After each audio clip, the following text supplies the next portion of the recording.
Well, news has been coming out of Saudi Arabia that despite the record profits from Saudi Aramco, Saudi Arabia will be cutting oil output by 1 million barrels per day to boost the sagging prices. Now, the rest of the OPEC oil producers have agreed to extend earlier cuts through to the end of 2024. But to get more details on this, Neil, we're joined by Danish Kazi, who is an economic advisor. Thank you very much for joining us on Kitchen Neil this afternoon.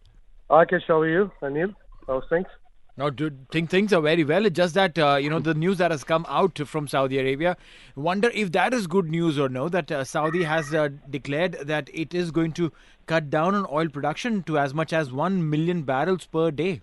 See, actually, if you look at it, Saudi Arabia, what they have done is this, they have done it voluntarily. If you see, the oil prices have not been able to cross certain benchmarks, and which they should be around $85 to $90 a barrel.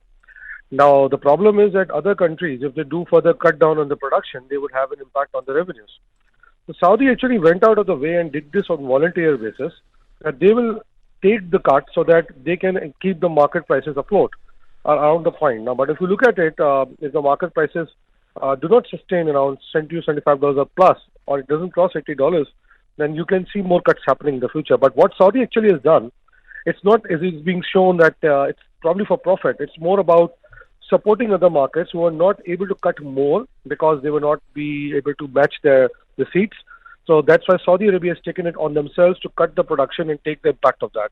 Because you understand, if they cut down by 1 million barrels per day, they have an revenue impact which they have tried to absorb and let the other countries continue with the production levels as they are right now. Right. I mean, Saudi, does produce about 10 million barrels a day. Cutting down 1 million barrel per day is cutting down production of almost 10%. This definitely will have an impact on the oil prices. But how does oil prices going down impact the economy negatively? Yes. So basically, first let's put some facts here. See, the global world demand is around 102 to 100. Currently, is about 103 million barrels per day. Okay. Wow. Now, the production which we are seeing right now is 101 million barrels per day. So, if you look at it, that when the prices started to pick up, let's say last October, which was the first cut happened of 2 million barrels per day. So, at that time, what happened? The supply was more than the demand, and economics is all about supply and demand. Right. Now, that cut-off point only happened once the cuts happened in October last year. And since then, you will see certain cutting more happening till 3.6 million barrels, which will continue till the end of 2024, on which this one has come as a top-up. Now, this is intrinsically done to balance the supply and demand so that, you can hit $85 per barrel price. So that, the countries, if you understand, these countries were dependent on oil, have the budgets, have the plans, have the investment plans, are also linked to that. If that oil production is getting not the right price for them and they are just burning the reserves, they are offsetting the future possible income. Plus, they are not able to generate enough revenues which can help them offset their own budgetary requirements or fiscal requirements in the country. So that is why countries play with these or work around these pricing so that they can have this most optimum price on which their break-evens can happen and their planned budgets can get executed eventually. We saw earlier this year the American President Joe Biden, he came out here really with the mission to try and get Saudi Arabia to ramp up their oil production in light of moving away from the dependence on Russian oil. It certainly did have an impact for a couple of months, and now they've gone back.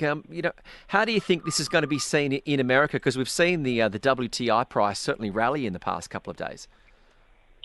Yeah, so basically, if you look at it, what Russia has done, that Russia's, as per information available, they are discounting the oil price at 20% less than what the market is.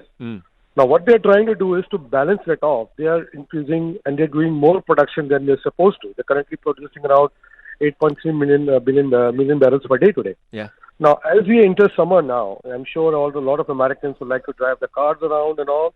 That would see a slight increase, but after even all these correction measures, as we are all discussing, the fear is that the prices may not still go to the break-even value which the countries are wishing to have.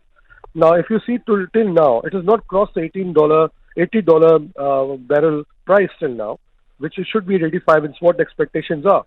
So if you look at it, and so for some reason, because of the economic slowdown in America, and when China opened up after COVID restrictions, the expansion was not as big as it was supposed to be, which is not seen that kind of growth in demand, which was not expected. It was higher growth was expected, and similarly, we are seeing a reduction in demand in OECD countries by almost 400,000 barrels per day as well.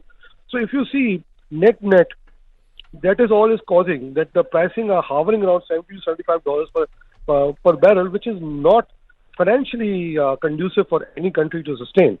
And if you see here what Saudi has done, if they would not cut it, or they would push another country to cut it, who needs better cash, they would put pressure on their economy as well. And that's what Saudi has done. They have taken the brunt of the whole cut on themselves, unlike passing it to others to do that as well. Now, tell me something, with the move or the focus moving towards non-fuel based energy, to the usage of clean energy for cars and for other businesses also, do you think this is something that is just the trailer of what could be the bigger picture coming up in probably a decade or so? Of course, if you see, there's a lot of talk happening about green energy. UAE is investing also heavily in sustainable energy programs right now. We are talking about nuclear energy. But the problem is that unless you have a total non-oil dependent energy source, you will still be dependent on it. Like I made this comment a couple of months ago as well, that, even if what you're charging today in your Teslas, the energy source is coming from a furnace oil.